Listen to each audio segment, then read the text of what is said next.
Hey, what's up? Sunday night, recapping week 6. Too many injuries in week 6. I didn't like week 6 very much. Welcome, everyone. This is Fantasy Football Today, presented by BetMGM. Make it legendary. So today we're going to talk about some of the guys who finally showed up, like Brian Thomas Jr., Derrick Henry, after, Derrick Henry didn't have that great of a fantasy game, but he still showed up. Good game for him after 4 straight duds. And let's go. Who is QB1? Isn't it Drake Maye? Dak Prescott. It is Drake Maye. Dave, I feel like is looking, but I looked earlier. He always does. I looked earlier. Yeah, no, I know this stuff. Okay, who's RB1? Am I not allowed to say? No, go ahead, Dave. Just tell us, Dave. Adam asked the question. You give us the answer you read. It's a fun segment. It's Hassan Haskins. It's Rico Dowdle. Rico Dowdle, the first running back, unofficially. I tried to look this up. First running back to have consecutive games with 30 or more PPR fantasy points since Saquon Barkley in weeks, I want to say 11 and 12 last year, maybe 10 and 11. I may have missed one, but I think that's right. Good job, Rico Dowdle. That's just an Azer stat. Wide receiver 1 is... Go He had ahead. 168 yards and a touchdown. Georgie Porgy Puddin' Pie. Yeah, George Pickens. JSN was 1 point behind him. And tight end 1. Back, it's going to make Pickens fantasy managers cry. We'll see about that. Tight end 1. Oh, this is one I'm not sure if I know. You won't get it. You won't get it, you bum. Trey McBride. That is the correct answer for today, but not for the week. Oh, Dallas Goedert. Dallas Goedert, 9 catches, 110 yards, and a touchy. All right. Who's the top kicker of the day, Adam? Ooh, there's no way I know that. I'll say Auburn. Eddie Pinheiro. Cameron Dicker. Cameron Dicker, the kicker. Here we go. 17 PPR points. And who's our biggest winner? Dave. Yeah, because you should always ask the person who sends the list in first. Listen, you're so upset. Heath, please, the floor is yours. Tell everybody who the biggest winner is. It's Kimani Vidal, who, although overcame Hassan Haskins leading the backfield to completely dominate touches. That was the report before the game, Dave. Looked fantastic, broke long runs, 130 yards, a touchdown, 22 fantasy points. That's who you're starting for the Chargers until Amari Hampton gets back or they trade for somebody better. Right. There was also the report from the same people who brought to you Hassan Haskins will, look, maybe they meant to have Hassan Haskins lead the backfield, but Vidal played so well early that he took it and ran with it. Vidal had the first carry. Vidal started the game. Yeah. Maybe this wasn't a good week to break news on backfields with a lot of uncertainty. True. So Vidal is 56% rostered. He gets Indianapolis next week, and they're not that tough of a run defense. Dave, who's the biggest loser? Yeah, exactly. Who's the biggest loser? I've got Justin Fields as a humongous loser because not only did he look like he's never played pro football before, I don't know how anybody can feel confident starting him. And I feel like I've said those exact same words before. And it was Denver. It was a tough matchup, but man, he was like frozen. He would drop back and whether the first week was open or not, he would just stand there. Sometimes he ran. Sometimes he got sacked. He got sacked 9 times. I don't even know. There are a number of like mediocre players who scored more points than Justin Fields. He scored 4 fantasy points. But believe it or not, you should just forget about it and start him against the Panthers next week. And the Bengals after that? No, you can away. Yeah. That leads us into the question. Go ahead, Dave. In one of those games, he's going to be phenomenal. He's going to score 30 points. In the other one, he's going to give us like 11 points. I do not know which one it will be. I am so flummoxed by this terrible Jets team on both sides of the ball. They are just an absolute dreadful mess. I would guess that Garrett Wilson is still going to have good games, especially against those opponents. I mean, same thing with... He has a knee injury. Yeah, hopefully he's fine. So is it a knee injury that got hurt? They said it's not a hip, it's a knee, right? Or is it an ankle? His coach said it was a hip. He said it wasn't a hip. Patrick Surtain said he saw Wilson holding his ribs. Whatever he has an injury. He came back in the game. Jets don't even know when their star player's injury is. The Jets set a franchise record today, -10 net passing yards. So that's passing yards minus yardage lost on sacks. -10 franchise record. Yeah. I mean, Justin Fields was terrible. I just don't want to let everybody else off the hook. Like, you did not put together an NFL receiving core. It's an unsurprising. You can't block people. It's unsurprising that you're taking a bunch of sacks when you have a bad offensive line and one wide receiver. I mean, what do they do all week long? Was there a plan in place to try and like get first downs? Well, and Mason Taylor was completely out of the plan. Just an absolute disaster of a game for them. This team is not suited to face the Denver Broncos. That's factual. Yeah, or the Buffalo Bills. They were horrible when they faced the Bills in week 2, but the schedule definitely gets much, much better. All right, Heath, what's coming up on FFT Dynasty, if I may ask? I think we got a one-man mailbag on Tuesday. Everybody's got questions after this wild and wacky week in which all of the players who used to be bad are suddenly good. We'll break down what it means for Dynasty. And yeah, I would love to hear my first question. I want you to answer one man because I asked you earlier today, and I let the people think out there. Who would you rather have in Dynasty, Cam Ward or Jackson Dart? And I would anticipate. I update my rankings generally on Tuesday after I update my redraft rankings. I would anticipate Ward is still a spot or two higher, but it's probably now moved to a are you contending or are you not? Because you'd certainly rather have Dart rest of season. All right, this was, in some ways, regression week. Guys regressing in a positive way. So, for example, Brian Thomas Jr., not only did he have 8 catches, 90 yards, and a touchdown on 10 targets, he also had a 54-yard touchdown called back on an offsides penalty on Travis Hunter, who lined up offsides. Erased, what would that be? That would be 11.4 PPR fantasy points for Brian Thomas Jr. on one play, plus Trevor Lawrence. DK Metcalf.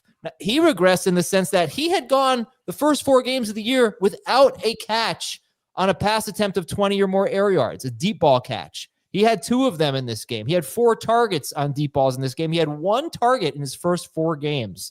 So DK Metcalf with a big game, 4 catches, 95 yards, and a touchdown on 9 targets against the Browns. Derrick Henry.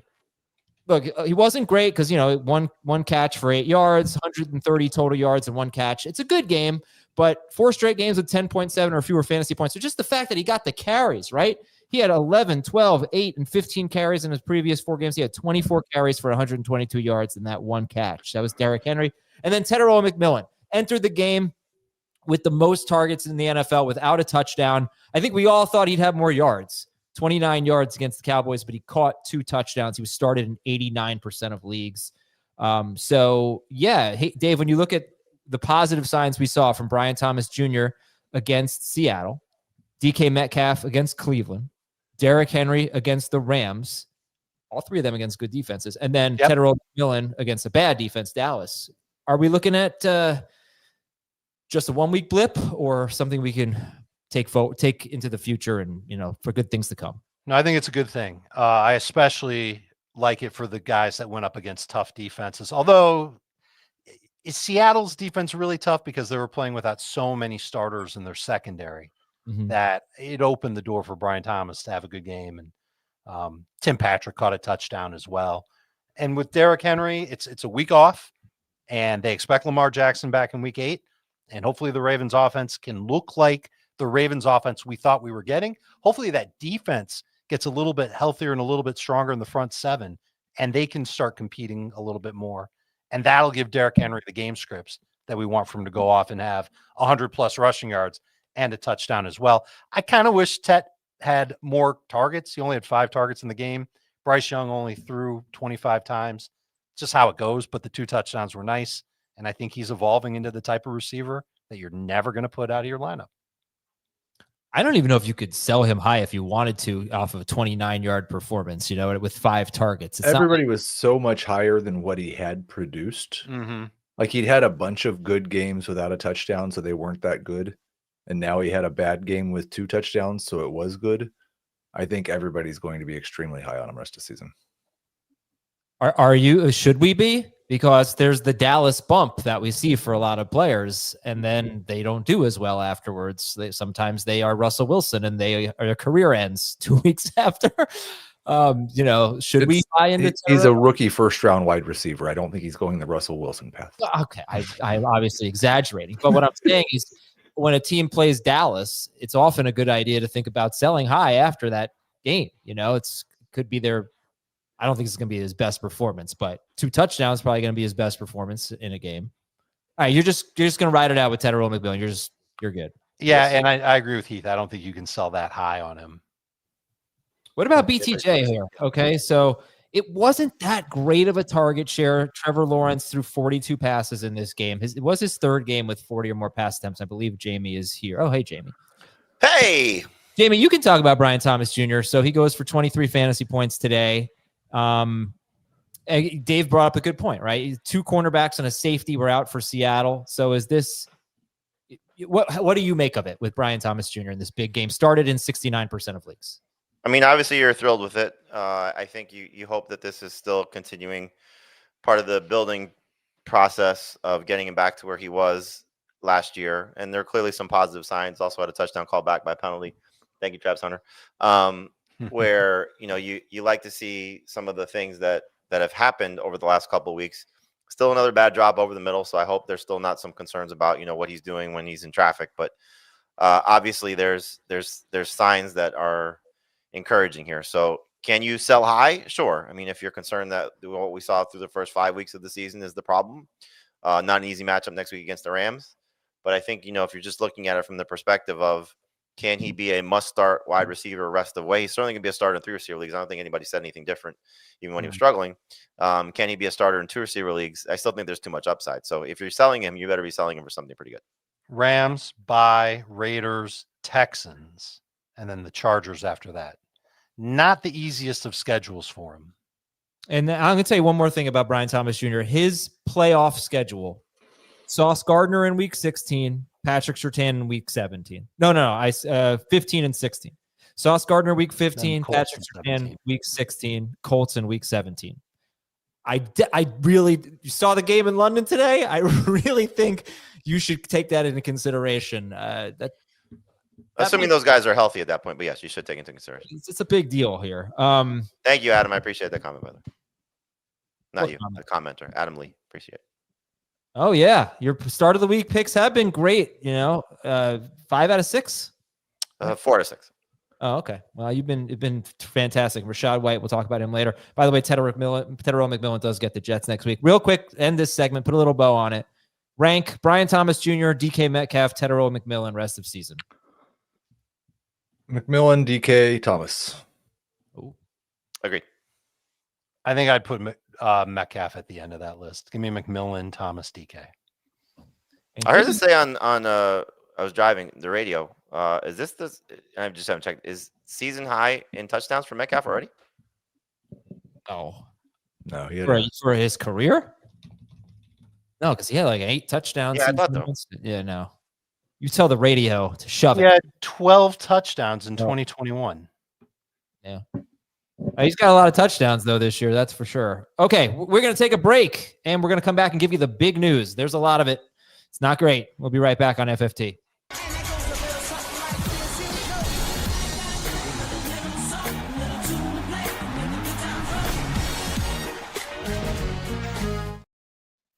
All right, so the news probably could have been a little bit worse because Puka Nakua's injury, he came back. Don't know if he's going to play next week. But let's start with Lamar Jackson. He's going to come back after the bye. So is Roquan Smith for Baltimore. They have a bye this week, then the Bears.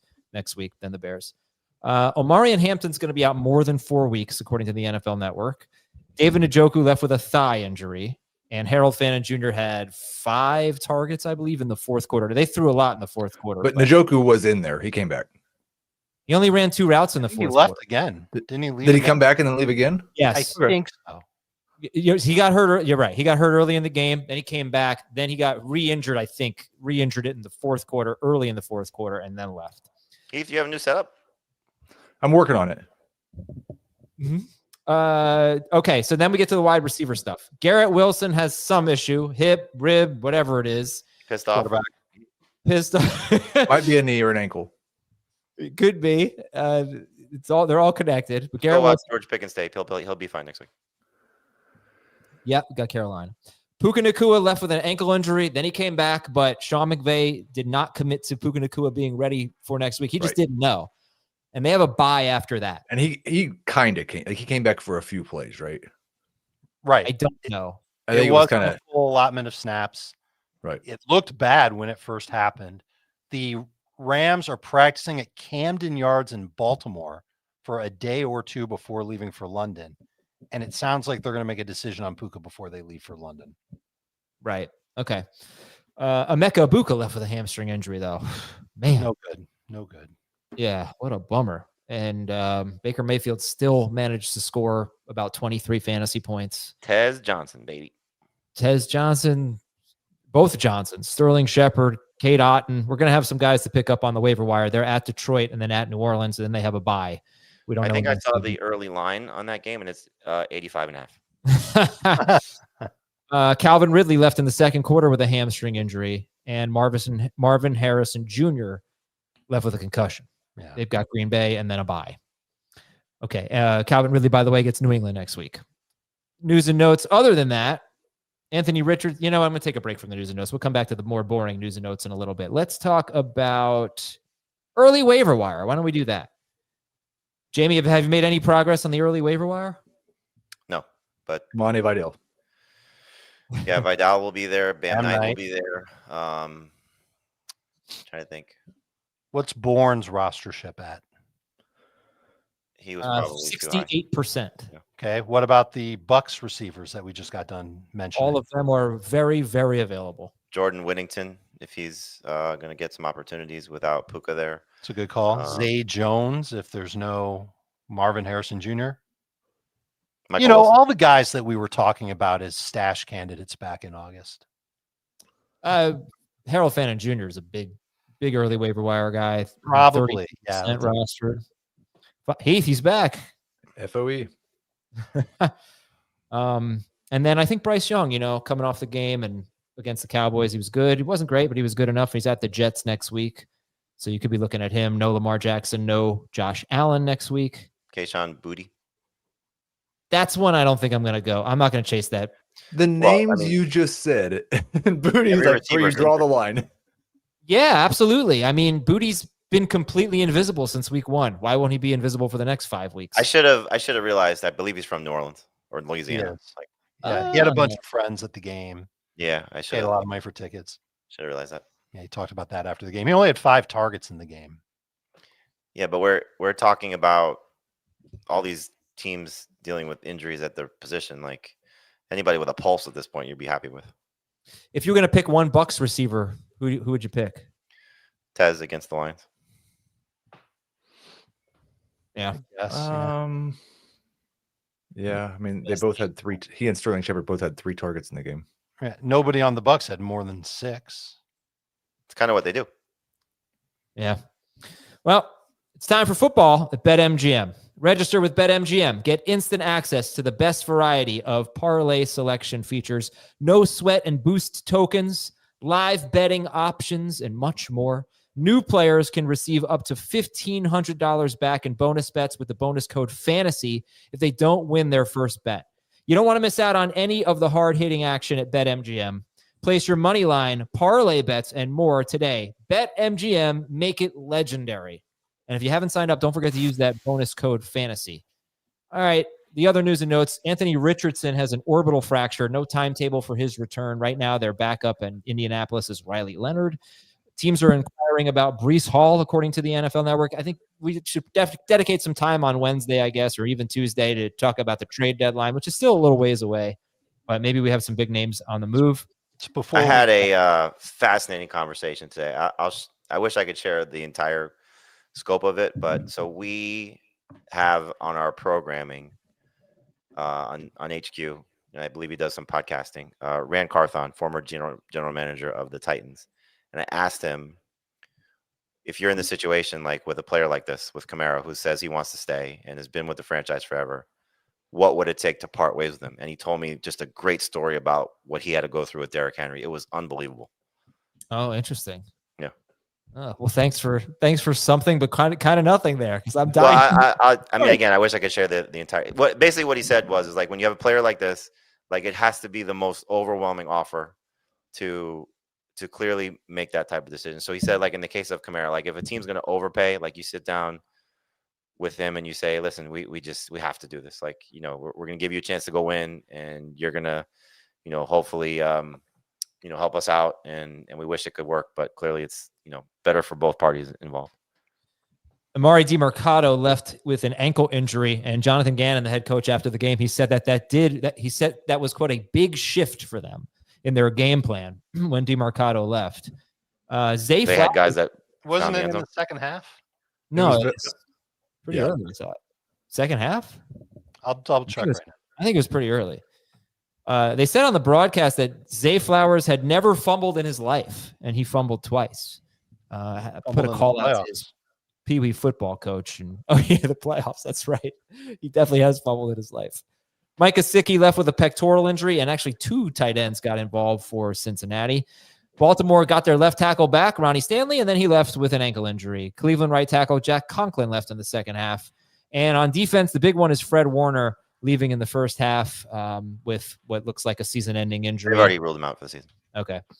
The Colts were down 2 cornerbacks. They were already without Kenny Moore, and then Charvarius Ward missed the game with a pregame concussion. Do you see that what happened to him? I missed it. I saw the aftermath. He just looked dazed. What happened? It was a receiver running a route and just ran into him. Man. Let's see. The Colts have the Chargers next week. And there are other injuries, but we're going to do some more interesting stuff. Okay. Winners and losers. Heath, you had Brian Thomas Jr. I don't know if there's anything else you wanted to say about him or Kimani Vidal. You found a couple segments to cover those. Good job. All right. We can move on to Dave's winners. Harold Fannin Jr., 7 catches, 81 yards on 10 targets. He had 4 catches and a touchdown in no. Did he score a touchdown? What's with me? Last week he scored a touchdown. Oh, okay. But he only had 4 targets. He had 10 targets in his last 2 games combined. And then he had 10 today. And I think having Njoku leave the game had a lot to do with it. And if Njoku, I mean, I got to give credit to Heath and Jamie on this one. Both of you were very big on Njoku this week. I was a little nervous, but you thought the tight ends were going to be a huge part of the Browns offense. It was, and it was Fannin who ended up benefiting because Njoku got banged up in the game. But if he's going to be the primary tight end, if Njoku's out, then we can talk about him getting a good target share again and potentially putting up a bunch of double-digit PPR games. He's a good player. We've talked about that already this season. We talked about it after week 1. And the opportunity is still there with Dylan Gabriel throwing a bunch of short passes. Yeah, the note I was trying to get to that I fumbled over was that, like Zay Flowers, he had 4 catches for 56 yards on 5 targets in the fourth quarter, which David Njoku barely participated in. You have to wonder if 2 things. First off, great matchup next week against Miami. Who's going to be the coach of the Dolphins after what Tua said? So we'll see what changes happen there. And do the Browns make a quarterback change? Yeah. Right. They really need someone to try to push the ball downfield. I mean, it's just too short, too many short passes. Drake Maye is Dave's other winner, 33.2 fantasy points. He's QB1 right now. And in this week, he's fantastic. He's great. This is now 4 times in his last 5 games. He's given us at least 23 fantasy points. And not everybody considers him a must start. I think he should. I mean, the Buffalo game was tough, even though the Patriots won it. But his next few games are against Tennessee. Cleveland will be tough. That's at home. Atlanta, Tampa, the Jets after that, Cincinnati after that, the Giants after that, and then a bye. This guy's going to be a must start moving forward. I don't think you should have any questions about him, even though his receiving core wasn't as predictable as we thought it would be. We thought it would be a lot of Diggs, thought Hunter Henry would be involved. They did the inverse of that, and there was a lot of Booty and Demario Douglas. The run game did absolutely nothing. If a team could use a running back that's a playoff contender, it's this team. Sorry, Travion, but it's rough right now with what they've got at running back, and Drake Maye shouldering the load. They can't run the ball, and they give up on it too soon. They did this week. Yeah. Only 26 pass attempts for Drake Maye. You want to guess what his start percentage was? 65. 58. Yeah, 58. Dave's a big cheater. No, I looked. I'm not going to pick a winner that was started in 95% of leagues. Fair point. Jamie's winners are Rachaad White and Michael Mayer. And also, Jamie, we have a question in the chat. Said, what did Tua say? So Tua basically said that players have been late for meetings, and he blamed leadership for it. So it sounds as if he is throwing his coach under the bus. They're still late for meetings? There was the issue last year, apparently, and they got rid of the guys that weren't good for the locker room. The finding wasn't working. Then bench these guys, man. Like, bench these guys. Ridiculous. I mean, it's clear at this point what has to happen. It's unfortunate, but. All right, Jamie's winners again, Rachaad White, who was the start of the week, and Michael Mayer. Yeah, I'm glad the Mayer situation worked out. We talked about this last Monday, Adam, about trying to get ahead of any potential scenario of what unfolded of Mayer coming back before Bowers, and could he take that opportunity and run with it? And he did. And I didn't really love the matchup for him. I didn't have him ranked very high, but I picked him up in a lot of leagues just with the opportunity of what this could potentially look like. And you got to feel good about it, coming out of this. He'll definitely be one of the guys we're talking about on the waiver wire, probably the second priority at the position behind Harold Fannin, because we don't know when Bowers is going to come back. And clearly this was going to be a big piece in this offense. We were hoping this was going to be what Bowers would do on a consistent basis. So I think Mayer's got a chance to be, a waiver wire ad and a potential starter until Bowers returns. And obviously in the case of Rachaad White, love the setup for him moving forward until Bucky Irving returned. This was, I think, as good as you could hope for. He ran the ball a little bit better than last week and certainly was involved in the passing game. And now with the receiving core being what it is, like he may be a candidate for 5+ catches on a week-to-week basis until everybody's healthy. I got one problem with Mayer, and it has nothing to do with Brock Bowers, because I don't think Brock Bowers plays next week, but they play against Kansas City. So maybe that matchup, maybe we'll think it's favorable for Michael Mayer. After that, it's a bye. And I would imagine after the bye is when we'll see more of Brock Bowers. Right. All right, let's go to the losers. Jamie's losers are Travis Etienne, who had 12 carries, 27 yards, 4 catches for 28 yards. Just a bad game against Seattle. And Matthew Stafford, who scored 11.3 fantasy points at Baltimore. Go ahead, Jamie. Well, Stafford is mostly tied into the Puka Nacua injury, so the momentum that he built coming into this game is going to, the air out of the balloon is going to happen. Unfortunately, you don't have Puka against Jacksonville next week. You can't start him. So I think if you picked him up to be a streaming option, I guess you can hold him through their bye week with the hope that Puka returns. But if Puka's out next week, I'm not going to trust Stafford. Yeah, even in what I can still consider a plus matchup against the Jaguars. And in the case of Etienne, look, I think we're going to have these ebbs and flows with him. This is by no means a get rid of Etienne. I think he's going to be a good buy low candidate if people are panicked after this type of game. But this was just the type of struggles that you see from him from time to time. I do like the fact that he had 4 catches, so hopefully that's something that he can build off of. And I think maybe the encouraging thing for Etienne is he struggled so badly in terms of efficiency, and Bashal Tutin had 2 carries. Mm-hmm. Like they didn't really try something else. These games happen, and going into this week, when you looked at running back target percentage, the quarterbacks who the lowest in running back target percentage through their running backs, the fewest amount percentage wise, Cam Ward was the lowest. And then the 2 quarterbacks in the Seattle-Jacksonville game were the next, Darnold, then Lawrence, I think. And the fact that he got 4 catches is really good. And he had 3 last week. Now, Jamie kind of brought it up. I didn't even think about it, but maybe that was because of Brenton Strange, who brought that up a few days ago. Maybe that was because of Strange being out. But whatever the reason is, 7 catches in his last 2 games is nice to see after he went a 3-game stretch with a combined 3 catches. And I guess just kind of to tie it into moving forward, next week he's got to face the Rams. I know that Derrick Henry ran through them, did not have a touchdown again. So you probably don't want to bank on him scoring. Maybe, again, the passing downs work will continue to help him.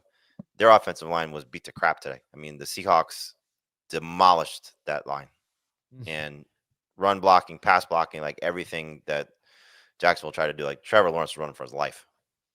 All right, and Dave's losers are Justin Fields, who we talked about, and then Ken Walker. So he didn't get the catches. He had 10 carries for 34 yards and only one catch, and that just seems to be week one. He had 3 catches. He has 1 catch in each of his last 5 games. Big shout out to Zach Charbonnet, who had a season high 61% of the snaps for Seattle's backfield. Continued to dominate on third downs, had all 4 of their snaps inside the 5. I can't look at Kenneth Walker and say he's a must-start running back anymore. It's really frustrating. It's clearly a coach's decision to try and, I guess, what do you think it is? You think they're trying to like protect Kenneth Walker a little bit, not overuse Kenneth Walker a little bit, and they want to lean into Charbonnet a little bit more at this time? I can't make sense of it. And they've got Houston next week, and Houston's coming off the bye. So if I'm starting Kenneth Walker, I'm going to have a lot of these terrible games that he's had, and he's had a lot of them lately, in the back of my mind when I set my lineup. All right, let's get Heath. We didn't steal your losers in other segments. Hey, there we go. All right, Stefon Diggs and Pittman. Diggs started in 72% of leagues, Pittman in 92%. Yeah, as Dave referenced, Drake Maye looked like one of the best quarterbacks in the world, and Stefon Diggs had 3 targets.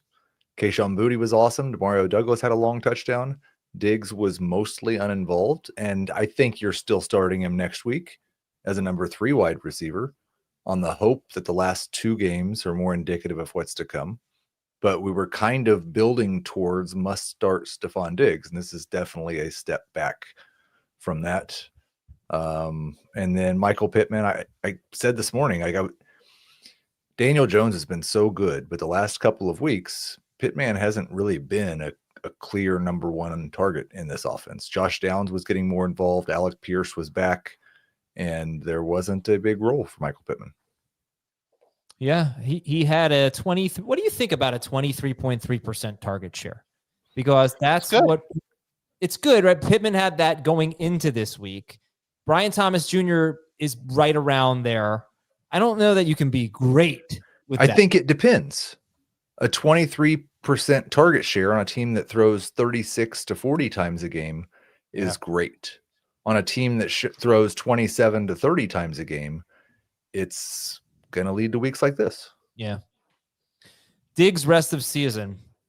Are we generally speaking optimistic, cautiously optimistic, pessimistic? How are we feeling? Optimistic. Agreed. I think he's a wide receiver 3. Dave and Jamie, wide receiver 2 on Diggs or 3? I think with the bye weeks, he'll be in the rate the receivers will be in the conversation. Wide receiver 2. Now, Jamie. In the bye weeks, he'll be in the conversation to be a wide receiver 2. Depending on the matchups, he'll be a wide receiver 2. With all the injuries, he could be a wide receiver 2, but he's in that blob. He did have maybe a season high in route participation rate. Stefon Diggs was over 70%. Last week was 50%. He had a great game. Go figure. But at least he played more. All right, one more break. We'll break down all the games and tell you what you need to know around the goal line, the almost touchdowns, who was used in the tush-push formation today. We'll tell you when we come back. They want to take this place from us. My family is in danger. My wife is lost to me, and I don't have time. 1923, new season now streaming exclusively on Paramount Plus. I'm going to give you guys 30 seconds for this little impromptu segment. It was a week where we had to start guys we never thought we'd be starting. What was one Hail Mary that you threw that was actually completed in terms of someone in your starting lineup that you can't believe they came through? Dave. Vidal. Heath. I guess Bam counts. Jamie. I had an almost Hail Mary where I had Kayshon Boutte starting until this morning, and then I replaced him with Sterling Shepard. Oh, no, I started Kayshon Boutte against Thomas in the Baked Burger League. Oh, nice. I should have used that one. Thomas, I think, got a little too confident in the Baked Burger League. There's been so many great teams that have turned to crap this year because of what we know has happened. And I started a team with Bam Knight in my super flex spot, and Kayshon Boutte is one of my starting wide receivers. Yes. I did start Bam in a couple leagues, and I started Michael Mayer in the fishbowl. Nice. Oh, perfect. Yeah. All right. I started Josh Downs in a league, and when he scored a touchdown, I was like, well, maybe I'm going to win. We'll see. The goal line work, Bam Knight seemed to have that role for Arizona. Alvin Kamara got 2 carries on 1st and goal and 2nd and goal. He got down to the 1-yard line, and then Taysom Hill came in and scored a 1-yard touchdown run. Ramondre Stevenson. What'd you say? He's back. He's back. He is. Ramondre Stevenson was with different coaches, third coach now to use it. He's really good at it. They should keep him that way. But Ramondre seems to be had the role today, and Charbonnet, of course, had it. Mark Andrews, tush push. How about that? It did back not to back tush pushes, right? Yeah. And then on 4th and goal from the 1, they gave it to Henry, and he lost 2 or 3 yards. But it was not a good sequence. Pretty much the game-deciding sequence right there. Did you see the tush push play? I'm going to use air quotes on tush push play by the Colts. No. They're right up against the goal line. They are looking like they're sitting up for the tush push, except Jonathan Taylor is awkwardly 3 yards behind Daniel Jones. So he can't actually push him. Jones takes the snap, tosses it to Jonathan Taylor. He walks right into the end zone. The Cardinals were just completely discombobulated. I saw the touchdown. I guess I didn't notice the formation. Matthew Stafford overthrew Devontae Adams on consecutive plays wide open in the end zone. Devontae Adams has missed about 40 fantasy points in the end zone this year. We have a coworker who had an 8-player anytime touchdown parlay that would have won him $5,000 if Devontae Adams scored. No! Oh, no! On a $5 bet.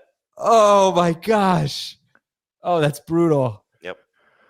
Jerry Jeudy had a lot. He had a chunk play call back on a penalty. He was overthrown wide open in the end zone. He had 2 drops, one of them in traffic. Harold Fannin had a bad job. The Cleveland Browns dropped a lot of balls. All right, let's enough of that almost touchdown stuff. Let's talk about the actual touchdowns. Denver 13, Jets 11. Actual touchdown, singular. Yeah, 1 touchdown in this game. Heath, what do we got on Believe It or Not? So I used my Believe It or Not early when Dave had Justin Fields as a loser. So I guess, believe it or not, you should be careful with the Broncos against the Giants. Suddenly good defense. Not. I don't believe it. The Broncos offense isn't that good. Is it not? Nix hasn't been that good, but Dobbins has delivered. Sutton's been good. Not today. They'll bounce back next week. Yeah, the passing game I feel encouraged by. I'm Both kind of these teams. encouraged by the usage for Evan Ingram too. Like that's starting to grow a little bit more. Revenge game next week. And the schedule maker's so bad at this. Like, how do we have, for the 2nd week in a row, a team on extended rest playing against a team coming back from overseas? At least this one's going to be a road game for the Giants facing the Broncos. Whereas you're talking about the Browns today. Browns and Steelers, right? Yeah, Browns coming back from London and going to Pittsburgh, who was coming off a bye. 2nd time in NFL history that's happened. But I would say, just believe it or not, for this game, forget this game. In terms of fantasy, just forget it like it never happened. It's a good call. Yeah. All right. Good. I wish I mean, Jets there's so much bounce back potential for both these teams with who they play next week. Right.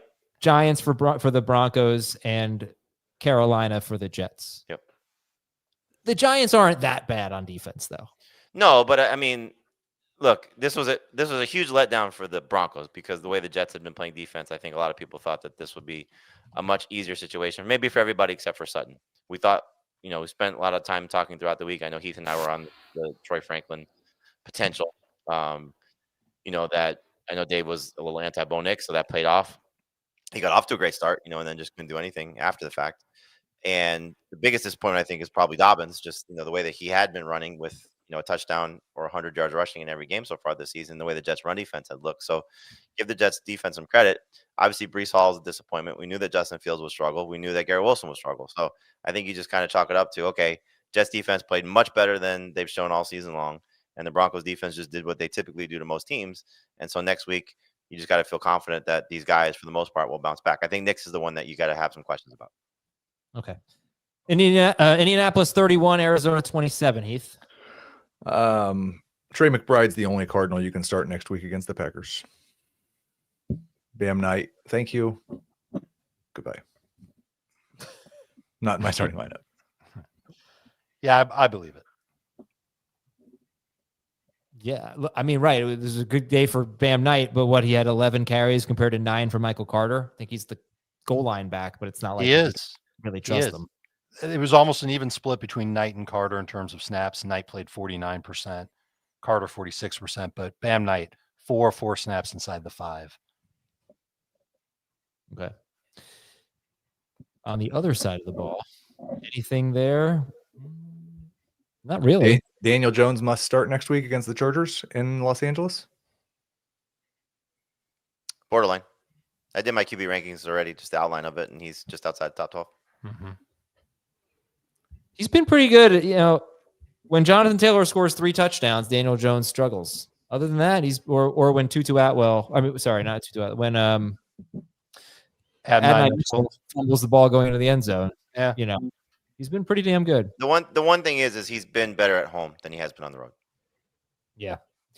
All right, Pittsburgh 23, Cleveland 9. Oh. We should stop doubting DK Metcalf. Believe it or not, just a must-start wide receiver. He is next week for sure. Mm-hmm. You have to say his matchups when you say Thursday against the Bengals. He's a must-start wide receiver. Yeah, but Rodgers to start next week. Is Rodgers to start next week? Yeah, he's not in my top 12, but he's certainly somebody that I would have interest in if I need a quarterback. But no, to Heath's question, right? This was the highest ADOT of the year for DK and for Rodgers. And it was only for Rodgers, it was 7.5 yards, something like that. Air yards per pass attempt. Not that high. I had made the point that with DK Metcalf, it's not sustainable for him to be this low ADOT guy and never get any air yards. And up until today, he had 1 target all year of 20 or more air yards. Today, he got 4. So I don't know that they're going to go back to throwing the ball downfield to him. That's what we need for him. So I sort of felt like I knew he would come up on the show, and I put him in that other segment.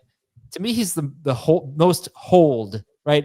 Not buying or selling, just holding. Like he's going to lead the team in receiving by a gazillion yards. Like he's going to score touchdowns. It's going to be fine. I just feel like I don't really trust Rodgers. So like there might be some bad weeks for Metcalf, but just he's on my lineup. He's on my team. I'm just going to keep him. And so here's one for you. PPR rest of season, knowing that Lamar Jackson's coming back, who would you rather have, DK Metcalf or Zay Flowers? Zay Flowers. I would agree in PPR. Dave Heath. Is there a format where you would rather have Metcalf? Half and none. Okay. Can't ignore the touchdowns that Zay Flowers never scores.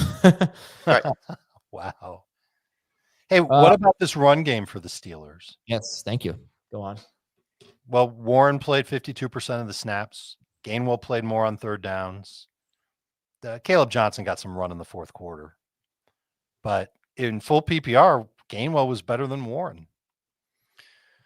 I think Warren has a bounce back game next week, again Thursday against the Bengals, so that's a great opportunity for him to get going. And then I think in the case of Gainwell, it's a PPR flex option at best while Warren's out. Week 8, they've got Green Bay, so they're going to go from an easy matchup against Cincinnati to one of the toughest ones, where they're probably not going to be able to run the ball. And if we know Gainwell is already playing on third downs, they can both catch passes. Right. And there's 6 teams on bye in week 8. I'm thinking, what do you do with Gainwell after his first game after the bye?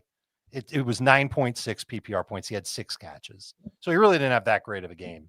He just cheesed his way to almost 10 PPR points. Do you drop him? Do you consider him as a possible bye week replacement in week 8 when there's Absolutely 6 teams of running backs on bye? I think so. I think that Rodgers is, remember, this is a pretty big game for Aaron Rodgers. He's going to be under a lot of pressure, and I don't think they're going to be able to run the ball. And if Rodgers is getting the ball out quick, both running backs are going to end up catching a bunch of passes. I think that it was a bad day for some starting running backs. It was a bad day. I mean, it wasn't a great day for Jaylen Warren. Gainwell's obviously got a role, which he had before. It was not a good day for Tony Pollard, right? Like there was a running back in the Steelers-Browns game who had a miserable day. Yeah, we can talk about that. But just to finish my thought, it was also a pretty bad day for Chuba Hubbard. Right. I mean, But I don't like the developments in Tennessee. We can talk about that later. But yeah, we'll finish up here with your thoughts on Quinshon Judkins. 12 carries, 36 yards. Did not have a catch in this game. Just a horrible game for Judkins after 3 good ones in a row. It was really gross. Who's the best rookie running back rest of the season? Genty. We're changing it after 1 week. Why, you like Judkins better than Genty? Some We people. did a segment on Thursday where it was Genty or Judkins. Oh, I would have said Genty. I feel like Genty has had a pretty easy schedule lately, if I'm not mistaken. It didn't look very easy. The Titans dominated the line of scrimmage for a lot of that game. He just played Chicago, the Colts, and the Titans. And he gets the Chiefs. It's not that hard going forward, but he did have a pretty easy schedule. Because like the first 2 games, New England and the Chargers, he stunk. And then Washington, he stunk, right? When he had tough matchups, he was bad. Something to think about here. Judkins bounces back next week against Miami. All right. Next game. Carolina 30, Dallas 27. I'll give 1 for each running back room. You missed your sell high opportunity on Javonte Williams. Don't believe it. Yeah. Top 15 running back? Yep. This is really his first bad game, right? And it was bad. But he had 5 catches. Rico Washington on Dowdle. a short week. Yeah. Rico Dowdle is the best Panthers running back rest of the season? I believe that too. But how good? How good are we talking here? He's going to have 200 total yards every week. This is a huge story. I mean, this guy has been so good. What happens to Rico Dowdle when, I don't know when Chuba's coming back, but when that happens, let's say Chuba Hubbard hypothetically was back next week. Rico Dowdle's facing the Jets, right? Where are you ranking Rico Dowdle? Dowdle will probably be 23, 24-ish, and Chuba will probably be like 26, 27-ish. Yeah, I would expect a pretty close to an even split if it's just 1 more week. I think the comment in the chat is so outlandish, Dave. I might take Rico Dowdle over Javonte rest of season. There we go. Is that outlandish? You know who should have done that? Jared. Remember, this is the same coaching staff that picked Chuba at one point last year to overtake their backfield. So, Well, they really didn't have a choice. yeah, I guess you're right. Because I mean, Brooks was coming back from the injury and then got hurt again. And Yeah. Miles Sanders was Miles Sanders. Like, Chuba was kind of their guy, and then he just took off from it. Yeah, I don't know how they put this toothpaste back in the tube. Dowdle's looked so good the last couple of weeks, and it's been favorable matchups. Bare minimum, I bet he's like 60% of the workload, and Chuba's 40, maybe even less. CeeDee Lamb or DK Metcalf rest of season? Lamb. Okay, like you know why I'm asking. Well, I think you should ask Pickens or Metcalf rest of season. That's a close Oh one. God, did I say Lamb? You did. That's why I was like, what do you? Pickens or Metcalf rest of season? My bad. I think You could have made that decision. Yes, I know who made it. I know the Steelers already made that. That's I'll take Pickens. I think I'll take DK. Pickens was so awesome today. Like, he was literally like a man among boys. 2 Pickens and a vote for DK. Okay, Chargers 29, Dolphins 27. Ooh. Adam's a jerk for not including Ladd McConkey in the guys who positively regressed this week. That's an auto believe it. Yeah, because of Quentin Johnston's absence, I think that's why I didn't. So what do you think of Ladd that? McConkey is the best Chargers wide receiver rest of the season. I don't believe it, but I think we're going to have a rotating schedule of who's going to be the best receiver on a week-to-week basis. I got one for you. Believe it or not, the Chargers don't need an offensive line. Well, They don't what? Need an offensive line? They Their didn't against offensive the line was a Dolphins. joke today, and look what these guys did. Yeah, True. it's the Dolphins. I mean, Kimani Vidal touched the ball. He must have, I don't know what his yards before contact was. It looked like he was probably 12 yards down the field before anybody touched him every time. There were a bunch of runs like that, man, where it looked like the interior offensive line was blocking well for him, and he just had tons of space. He had 3 runs in a row, I think it was in the third quarter, where just like gaping spaces of room for him. I'm going to do my running back rankings in a couple of hours just to get ahead of it. Quinshon Judkins is number 1. Because he's taking on Miami, right? Yeah, I mean, well, I changed my answer. Best rookie running back rest of the season. Kimani Vidal averaged 3.3 yards before contact per carry, which is insane. He also would have had a higher rushing average if he didn't get the last 3 carries of the game for the Chargers when they were just killing the clock and forcing timeouts before their field goal. And he still averaged almost 7 yards per carry. It's not that he's unreal. He's not. If you go back and you watch him play, you're not going to see top end speed. But he got a great opportunity against a terrible defense. And I don't want to rank him too high, overreacting to this. But I do think he does lead the Chargers backfield for the foreseeable future. Yeah, I think the 2 things that you're happy about, forget about who you picked. You're obviously happier if you picked Vidal, but we have an answer. Like, right. We went into this with uncertainty, and we have a very clear-cut answer. So this is their guy until Marion Hampton comes back. And it should be noted that they rotated drives. It was Vidal on the first drive, and then Haskins started off the second drive. But by somewhere between the third and the fourth quarter, they started to lean into Vidal a lot more. All right, let's go to our next game. It is the Rams and the Ravens. Los Angeles 17, Baltimore 3. I got a good trivia question for you. Oh, go. Adam Schefter just tweeted this, so I'm just going to read you. Rico Dowdle is the 6th running back in the Super Bowl era with at least 225 scrimmage yards and a touchdown in consecutive games. Can you name the other 5? No. Sure you can. I would guess Barry Sanders is in there. Barry Sanders is not. O.J. Simpson. No, there are 4 guys that we drafted in every league and 1 guy that was before we played fantasy. All right. Derrick Henry. Nope. Christian McCaffrey. Nope. Okay, what's the question? I wasn't listening. Rico Dowdle is the 6th running back in the Super Bowl era with at least 225 scrimmage yards and a touchdown in consecutive games. Can you name the other 5? I said Holmes. McCaffrey. No. We drafted all these guys? Yep. Oh, I thought you meant this year. Walter Payton. Walter Payton is 1. Dave's cheating. He's reading his screen, literally. How do you know? Dalvin Cook in 2020 with the Vikings, Le'Veon Bell in 2014 with the Steelers, Deuce McAllister in 2003 with the Saints, Marshall Faulk in 2002 with the Rams, and Walter Payton with the Bears in 1977. My Mamma Mia.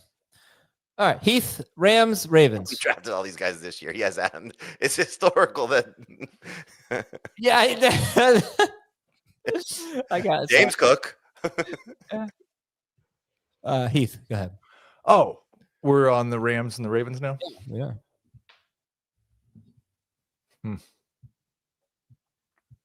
We don't have to talk about this game. Does somebody have a believe it or not for this game? Because I am really struggling to think of one. Yeah. Believe it or not, buy low on Devontae Adams. Who's going to sell him low at this point with Puka out? Yeah, No that's a chance bad one. But okay, fine. So believe it or not, there's a lot. The performances are going to be a lot better for Devontae Adams. I believe it. Okay, he's So- been a little disappointing. He has been, but you can count on Adams and Stafford to get their act together, and that's not just for next week. That's for the rest of the season. Believe it or not, you can cut Mark Andrews. Ravens going into their bye. Yeah, I believe it. I think I already did in the league this week. I did too. Next game, Patriots 25, Saints 19. This one came courtesy of Twitter. Dave pointed it out to me. Believe it or not, good. Travion Henderson is droppable. No. Don't want to believe it. I don't believe it at all. But here's the problem. At what point are the Patriots coaches going to say, all right, Ramondre is not giving us anything. Let's just, play the kid a little bit more and see what happens. And not It's just play the worth- kid, lean into his strengths a little bit more. He only has 2 targets. It's very frustrating what's going on in New England. Yeah. All right, don't drop him, but it's getting a little frustrating. But Ramondre Stevenson had 13 carries for 18 yards today. We talked about Diggs. I don't think we're buying into Demario Douglas. Buy or sell, or believe it or not, Hunter Henry is droppable. I feel like we go through this with him every year. We do. Tight ends, period. But I drop him for Tennessee Fannin. next week. I would drop him for Fannin or Mayer, just to win 1 week. But the problem is, I think I tried to say this last week. This has been the problem with streaming tight ends, is that guys score 12 fantasy points and we say, I got to win next week. I'm going to go pick them up and drop the guy that scored 3 fantasy points. And then the next week it changes. It's the same. I mean, Yeah, but the position's just so low scoring and so touchdown dependent that it's really hard to do the week to week thing. I mean, look, you're trying to, catch lightning in a bottle and find the one that's going to be sustainable, so the guy in this game that we said to drop last week was Juwan Johnson, and he was the guy early in the season who had 3 solid games to start the season. So, okay, was this going to be the one that's maybe sustainable? Henry, I think, to Adam's point, is going to pop up every now and then with these good games. And you're looking at the matchup against the Titans, to Dave's point, like, Michael Mayer just did that against them. Certainly Hunter Henry can as well. So he may be somebody that you hold on to if you can't find that pivot player. So clearly Fannin is going to have a lot of attention if David Njoku is out and is going to miss time, especially with that matchup against Miami. I think everybody who picked up Darren Waller, for example, is thrilled with what they're getting right now. So to your point, Heath, yes, you're going to have these players that are going to disappoint you. And then when you move off of them, that's when they have the good game. So are we dropping Hunter Henry? Okay, you might be dropping him. And then you pick up Fannin, and then the Njoku plays, and Fannin does nothing. And Henry scores a touchdown against Titans, and now you go back to Henry, and then he disappoints you the following week. Like, that's just unfortunate nature of the position. But, like, how many must-start tight ends do we have? And, again, like, I think Waller's now in that conversation. I think for the people that either drafted and dropped or held on to Pitts as a second tight end, you got to feel like hopefully he's, become that guy. Kincaid, I think, has become that guy if he's healthy. It's just the nature of what you're dealing with here. It's tough to say, who's going to be the sustainable of the guys that you're picking up week to week. All right, we got a few more games left. I will point out Alvin Kamara, as disappointing as it is that he can't score. Sorry, Heath. He has 5 to 6 targets in 4 of his last 5 games. What's up? You should make fun of me and give Mike his donations worth. Oh, yeah. Drake Maye is really good. He paid for the whole season, didn't he? He did. Mike is dismayed that Heath is dissing Drake Maye. Yep. Good job, Mike. You were right. Drake Maye is generational. Seattle 20, Jacksonville 12. Sam Darnold's a top 12 fantasy quarterback. I believe it. He has been. On the fence. Sam Darnold or Justin Fields rest of season? Fields. I want to be done with Fields. Give me Darnold. Why? He's had 3 massive I'm games. tired of the roller coaster. I don't want to be on the roller coaster Fields anymore. next week. I cannot be more excited about Justin Fields next week. It's a matchup thing. I mean, to be fair, in the last 2 big games, he had garbage time touchdowns that made his game. But all right, fair enough. All right, you're saying Darnold over Fields. You're not saying that officially. You're just thinking it, Dave. What's the answer? Darnold or Fields? I just answered your question. No, you said I want to be done with Fields. I think. Yeah, so I want to be done with Fields. I don't think I'm going to cut him in my leagues necessarily unless I need the roster spot. And Somebody I know offers you Sam Darnold in trade for Justin Fields after hearing this podcast. Are you accepting it? I don't have Justin Fields on any of my teams. So this would not hold up in court. You are evading the question. Okay. Anything else from this? Exhibit A is Justin Fields' play in 7 of the last 8 quarters that he's been in. And if I'm starting him because I'm hoping that he gets garbage time production, it's a bad reason to put him in your lineup. Especially since eventually the time will come where he will get pulled in the 4th quarter of a game, and you'll see Tyrod Taylor finish the game in garbage time, if not start in place of Justin Fields without injury being a reason why. What reasoning would that be, though? Because they can't win with him, and they're desperate to win a football game.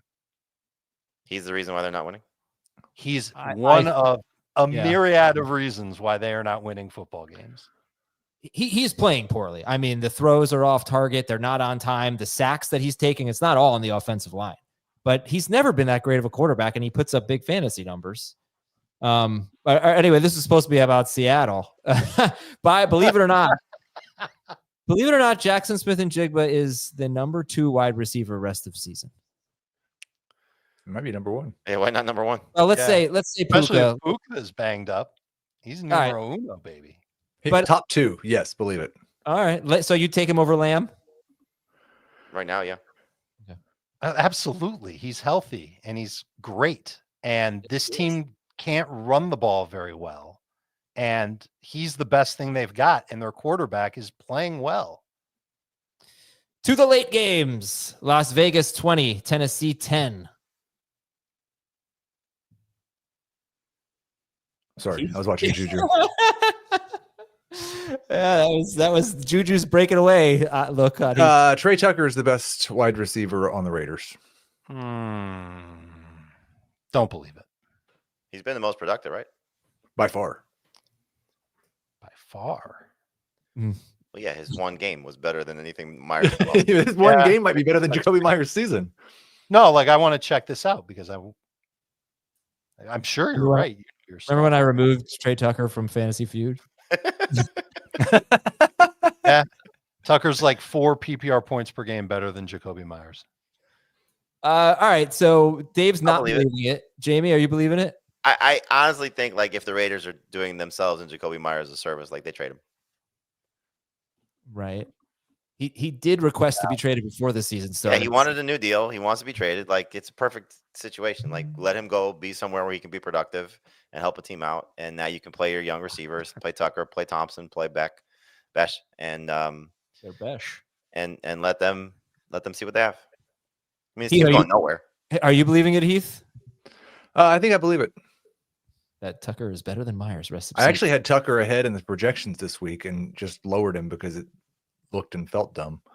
But yeah, I think Jacoby Myers is the guy that needs to be lowered in the projections, not Trey Tucker. And you wonder if now they're getting tight end play, is that really hurt Myers as well? It did today. Well, it seemed to hurt Tucker earlier in the year, but I don't know. But so I'm saying when Bowers was healthy, but what was I going to say? On the Titan side of the ball, believe it or not, there's not a single startable Titan now. No, I believe it. Sucks. Feels like it. All right, next game. What do we got? We got Green Bay 27 and Cincinnati 18. This is a pretty good game, actually. What do we got here? Well, I think it's got to be, believe it or not, Joe Flacco saved Jamar Chase and T. Higgins. I believe that going into the week. So sure, I believe that now. Best yardage game of the season for T. Higgins. you got to be encouraged, especially against his defense on a short week for Flacco. Like, it's not gonna be easy next week either against Pittsburgh, but nope. Especially since it's on a short week. I thought that he had some good timing down with Jamar Chase on a couple of out routes. The touchdown that Jamar Chase had, kind of had to adjust for the ball, but Jake Browning doesn't throw with that kind of accuracy, and Flacco did. I mean, he did against the Lions for Chase. I was going to say, I think that touchdown had very little to do with the quarterback. It was a wide receiver just making an insane play between two defenders. You don't think that ball's out of bounds or 2 yards in front of Chase? I think 75% of the receivers in the NFL has an interception. Oh, you're low. Try 95. No, but he's saying maybe. Yeah. All right. I thought the ball was maybe a tad underthrown, if that's what you're getting at, and that Chase had to adjust to it. That's fair. But I don't know if Browning is making a throw like that. 45 pass attempts for 219 yards for Flacco. Not great, but his first game, new team, short week to prepare. Not bad. Yeah.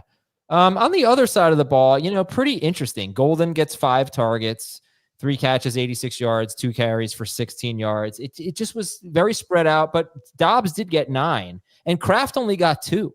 So I think you've got a lot to consider here with the Packers going forward. Heath, what do you make of the jumbled mess? I think Kraft and Waller are kind of in the same spot to where Thank goodness they scored a touchdown this week, and we liked them as must-start guys before this week. So since they scored a touchdown, they get to stay there. And there may be some target problems for both of them, but they've been so good at turning targets into fantasy points that you just start them anyway. I think right now, Dobbs and Golden are both kind of boom bust number 3 wide receivers. But here comes Christian Watson. Dave, I'm going to move on to the next game, but if you wouldn't mind, can we look up, did Matthew Golden play a season high in snaps or anything like that? Yeah, Tampa Bay 30 and San Francisco 19. Last game. I saw this one in the YouTube chat. So believe it or not, Juwan Jennings is droppable. 5 broken ribs and bad ankles. Yeah. And he was fighting. I couldn't figure out, like, there was some sort of drama with him and Shanahan on the sideline. I would think if a guy was playing through all that, you'd just be happy with whatever he was doing. I wonder how much. I mean, again, his contract extension has a lot to do with playing time. That's true. So Played a lot, though. He played, according to what I'm seeing here, he played only 3 fewer routes than Kendrick Bourne. He basically played all the receiving routes, close to it. And he was blocking. And I was surprised because I lot saw tougher than I am.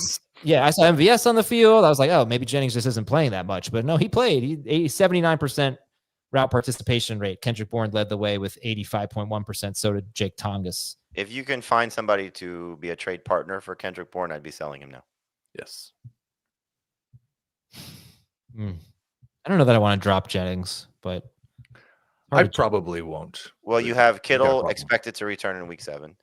You have Pearsall hopefully coming back in week 7 from the report we got this morning. You now have Kendrick Bourne. So depending on the quarterback, Mac Jones loves Kendrick Bourne. That's pretty obvious.